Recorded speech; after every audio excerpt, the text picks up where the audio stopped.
Hello दोस्तों, आप सभी का स्वागत है हमारे चैनल कोडिंग मोनास्ट्री पे। और जैसा कि आप सभी जानते ही हम लोग HTML ऑलमोस्ट ख़त्म कर चुके हैं, मतलब हमने पूरी तरह से कर लिया, उसके सारे टैग्स पढ़ लिए हैं, किस तरह से हमें पूरे लेआउट करना है पेज का, और पूरी डिटेल में हमने HTML ख़त्म किया है। अब हम चलते हैं CSS की तरफ। तो यहाँ पे हमारा CSS का पहला लेक्चर है, जहाँ पे हम लोग CSS का इंट्रोडक्शन देखेंगे और किस तरह से CSS हम अपने HTML में ऐड करते हैं वो भी यहाँ पर देखने वाले हैं। तो चलिए चलते हैं अपनी कंप्यूटर स्क्रीन पर और लेट्स गेट स्टार्टेड। तो चलिए दोस्तों, हम अपनी कंप्यूटर स्क्रीन पर आ चुके हैं और अब हम लोग इंट्रोडक्शन टू CSS कर लेते हैं, that is cascading style sheets. मतलब अपनी HTML पेज को स्टाइलिंग देने का काम हम लोग कर लेते हैं। ठीक है, अभी हम लोग इंट्रोडक्शन करेंगे कैसे हम CSS को यूज़ करते हैं, कैसे हम CSS को ऐड करते हैं, एक्चुअली CSS होता क्या है। तो सबसे पहले चलते हैं अपने फोल्डर में, जो हमारा ultimate course on HTML CSS है। इसमें एक नया फोल्डर क्रिएट कर लेते हैं, दैट इज़ लेसन नंबर 10।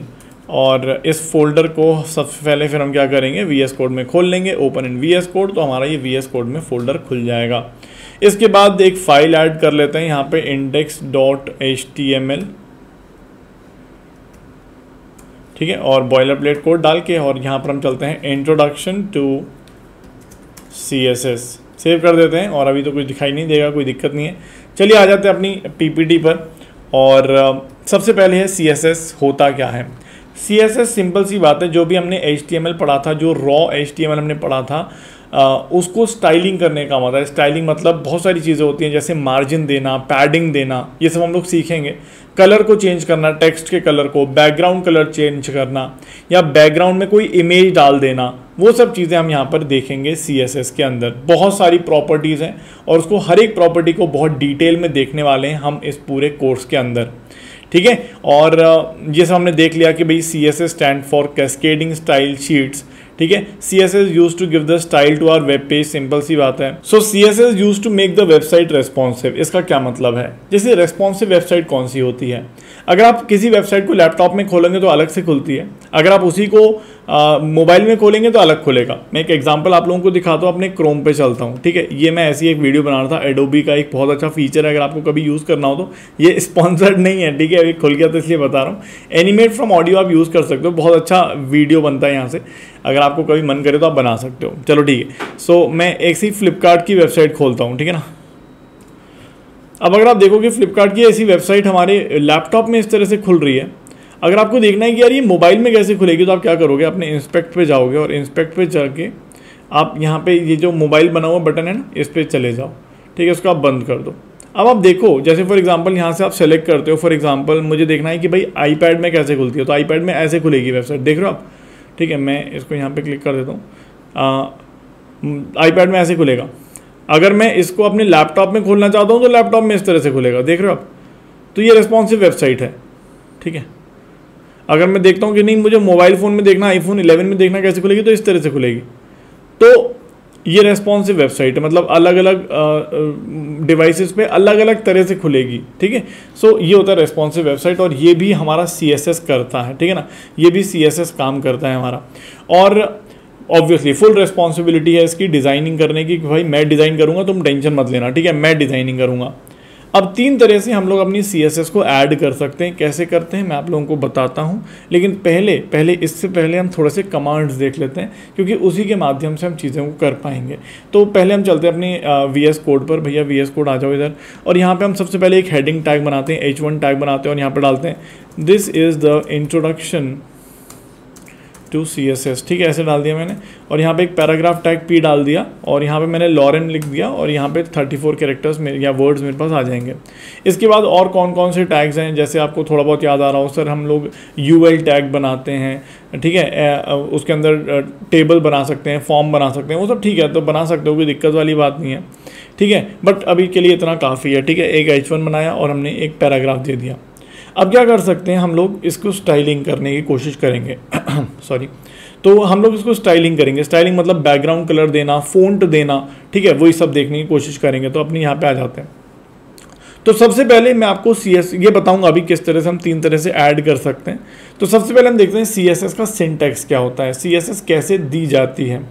तो याद रखेंगे, हम CSS को 3 तरह से असाइन कर सकते हैं। ध्यान दीजिएगा मेरी बात को, हम CSS 3 तरह से असाइन कर सकते हैं किसी भी एलिमेंट को, जैसे ये एलिमेंट है मेरा हेडर, ये हमारी हेडिंग टैग है, तो हेडिंग टैग को हम ये पूरा एलिमेंट को हम एक अलग तरीके से स्टाइलिंग दे सकते हैं। कैसे दे सकते हैं? 3 तरह हैं हमारे पास।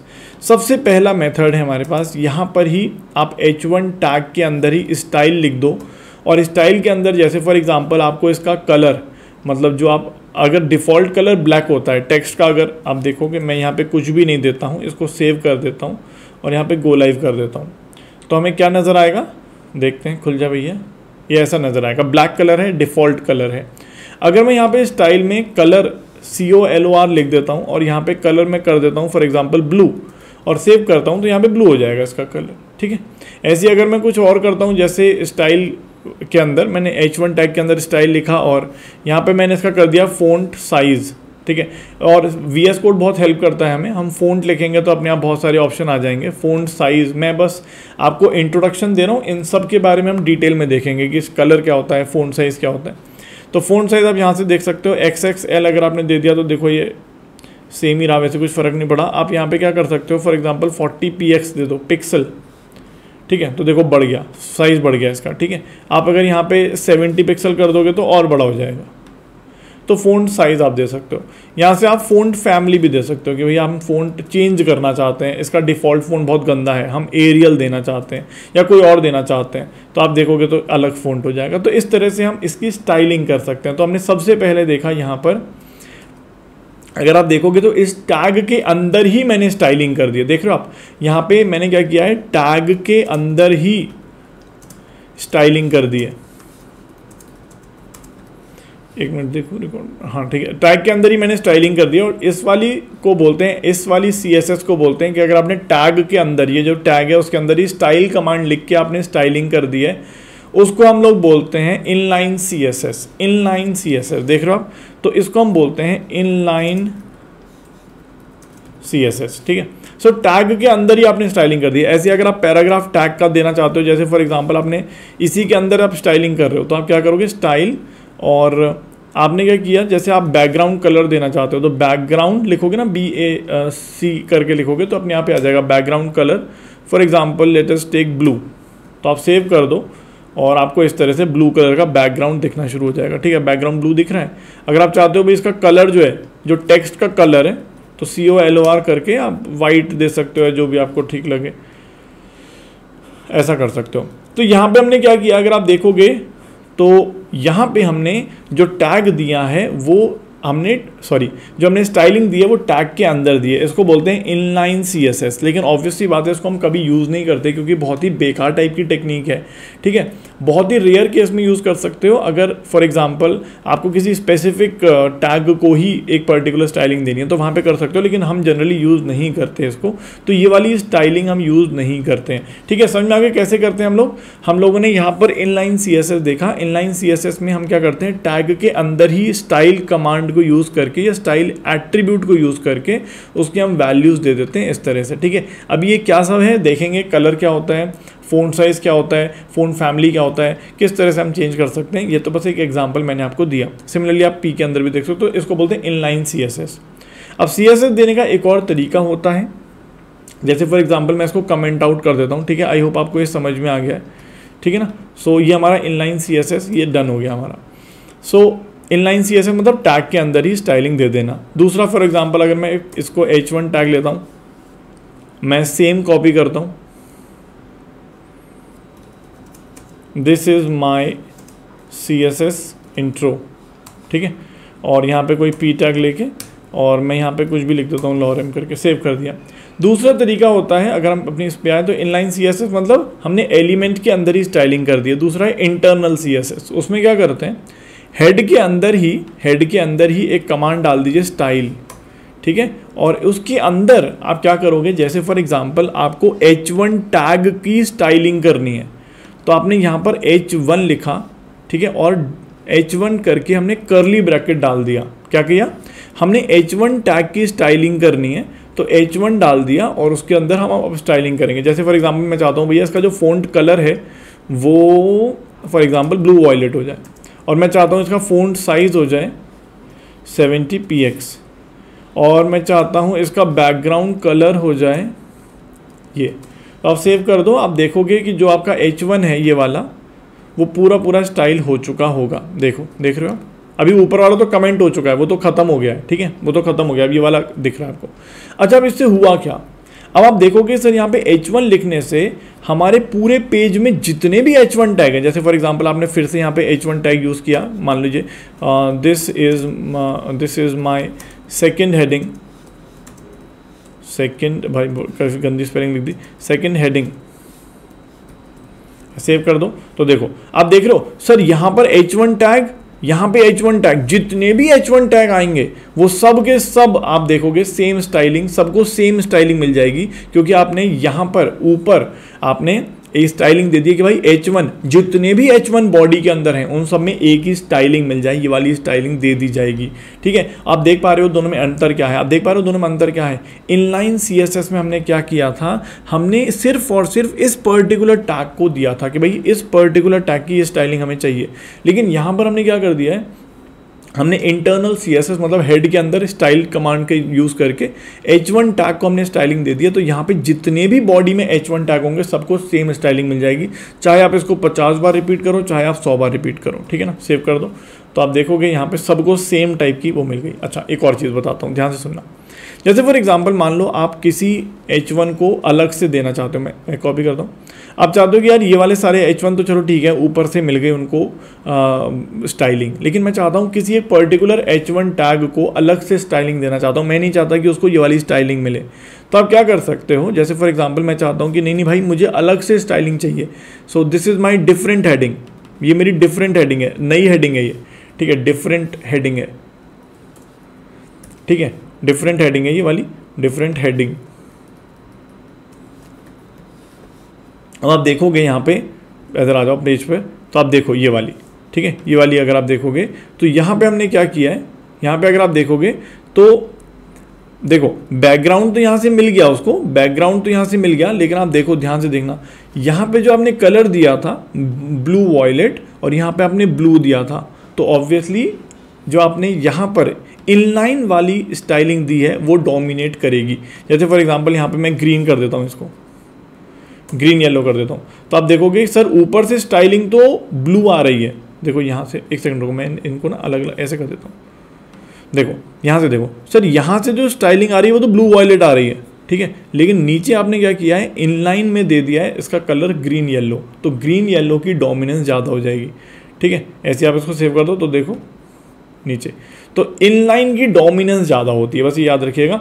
अगर आप कभी चाहते हो कि यार हमने यहाँ पर H1 टैग को दे दिया, मैं किसको कैसे टारगेट करूँ, मैं किसी और को कुछ और कलर देना चाहता हूँ, तो आप उसमें इनलाइन भी दे सकते हो कि भाई यहाँ पर इनलाइन दे दिया। ठीक है, लेकिन ऑब्वियसली H1 को आपने यहाँ बैकग्राउंड दे रखा था, लेकिन यहाँ कोई बैकग्राउंड नहीं है, तो ऑब्वियसली वो ऊपर से बैकग्राउंड उठा लेगा। ठीक है, चलिए, सो आई होप आप सभी को ये समझ में आ गया इनलाइन का मतलब क्या है, इंटरनल का मतलब क्या है। तो ये इंटरनल हो गया, लेकिन हम अपनी पूरे के पूरे जितनी भी कोडिंग करेंगे उसके अंदर कभी भी ना तो इनलाइन यूज़ करेंगे ना ही इंटरनल यूज़ करेंगे। हम हमेशा यूज़ करते हैं एक्सटर्नल CSS, हमेशा एक्सटर्नल CSS यूज़ करते हैं। कैसे होती है वो, तो हम क्या करते हैं, एक नई फाइल क्रिएट करते हैं जिसमें हम पूरी स्टाइलिंग करते हैं। एक नई फाइल क्रिएट करते हैं जिसका नाम होगा जैसे फॉर एग्जांपल style.css। तो एक नई फाइल क्रिएट की जाती है style.css, और अब उस फाइल को हम यहाँ पर लिंक कर देते हैं। देखो मैं हटा देता हूँ यहाँ से, ये हमारा इंटरनल CSS था, ये इनलाइन CSS है। अब मैं आपको बता रहा हूँ एक्सटर्नल CSS क्या होता है। तो क्या करते हैं, सबसे पहले हेड के अंदर आप जाइए, यहाँ पर लिंक टाइप करोगे ना और एंटर मार दोगे तो अपने आप ही सब कुछ आ जाएगा। तो लिंक हम करना चाहते हैं स्टाइल शीट, और स्टाइल शीट का एड्रेस आप यहाँ पर दे दो, क्या नाम है हमारी इसका, style.css डाल दो यहाँ पे। तो अब यहाँ पे जो भी आप स्टाइलिंग लिखोगे, जो भी आप यहाँ पे स्टाइलिंग लिखोगे वो अपने आप हमारे HTML में आती जाएगी। ठीक है, जो भी आप यहाँ पे स्टाइलिंग लिखोगे, मतलब जो भी आप यहाँ पर लिखना चाहते थे वो अब यहाँ पे मत लिखो, आप एक नई फाइल में लिख दो, और वो फाइल ऑटोमेटिकली इससे लिंक कर दी गई है इस वाले कमांड के माध्यम से। तो कैसे करना है, लिंक लिखोगे अपने आप ही VS कोड आपको सजेस्ट कर देगा। अब स्टाइल के अंदर आप क्या करोगे, जैसे फॉर एग्जाम्पल आप चाहते हो भाई H1 टैग के अंदर हमारा फ़ॉन्ट साइज़ हो जाए 80 पिक्सल, और फ़ॉन्ट फैमिली हो जाए एरियल, मतलब हम चाहते हैं भाई फ़ॉन्ट का जो टाइप है वो ये हो जाए, और फ़ॉन्ट कलर या वो कलर की सीधा सीधा कलर कर देते हैं, कलर हो जाए हमारा फॉर एग्जांपल ब्राउन। सेव कर दो, आप देखोगे कि यहाँ पर जितने भी H1 टैग्स हैं, यहाँ पे आप देखो जितने भी H1 टैग्स हैं सबका आप देख रहे हो ये आ गया है, देख रहे हो आप जितने भी H1 टैग्स हैं, ये वाला H1 टैग, ये वाला H1, सारे H1, मैं इसको हटा देता हूँ, काफ़ी गंदा लग रहा है क्योंकि इतना काफ़ी है, ठीक है ना। आप देखो सर जितने भी H1 टैग है ये वाला और ये वाला, वो दोनों का कलर वही हो गया जो यहाँ पे हमने दिया है, ब्राउन कलर। लेकिन अब आप ध्यान से सुनो, यहाँ पे अगर आप देखोगे तो हमने यहाँ पर इनलाइन दे रखी है, इनलाइन CSS, मतलब H1 टैग की स्पेसिफिकली हमने यहाँ पे वो दे रखी स्टाइलिंग, तो वो स्टाइलिंग डोमिनेट करेगी। आप देख पा रहे होगे यहाँ पे ब्राउन कलर नहीं आया, यहाँ पे ये वाला कलर आया जो हम यहाँ पे दिया है, ठीक है। सो ये आप देख सकते हो। तो इस तरह से हम लोग एक्सटर्नल CSS का यूज़ करते हैं, एक नई फाइल बनाते हैं, वहाँ पे पूरी स्टाइलिंग करते हैं और उसको फिर लिंक कर देते हैं HTML के साथ। जैसे फॉर एग्जाम्पल आप चाहते हो भाई पैराग्राफ टैग कि कुछ आप स्टाइलिंग करना चाहते हो, तो आपने क्या कर दिया, बैकग्राउंड कलर आपने दे दिया एक्वा, और कलर आपने दे दिया फॉर एग्जांपल जो टेक्स्ट का कलर है वो ब्लैक दे दिया, और फ़ॉन्ट का साइज़ आपने दे दिया फॉर एग्जांपल 30 पिक्सल, और कुछ फ़ॉन्ट फैमिली आपने कुछ और दे दी, for example Times New Roman दे दी। तो आप देखोगे, आप देखो यहाँ पे टाइम्स नाउ रोमन आ गई। तो जो आपने यहाँ पे स्टाइलिंग दी है वो ऑटोमेटिकली इंडेक्स के पेज में, जो भी अपना HTML पेज है वो उसमें ऑटोमेटिकली आ जाएगी। तो क्यों आ गई, क्योंकि आपने यहाँ पे उसको लिंक कर दिया है। तो इस तरह से 3 तरह से CSS दी जाती है। यह है इनलाइन वाली जो टैग के अंदर देते हैं, इंटरनल वाली जो यहाँ पे स्टाइल कमांड दे के दी जाती है, और एक्सटर्नल वाली एक नई शीट में दी जाती है, एक नई फाइल में दिया जाता है। तो आई होप ये सबको क्लियर है,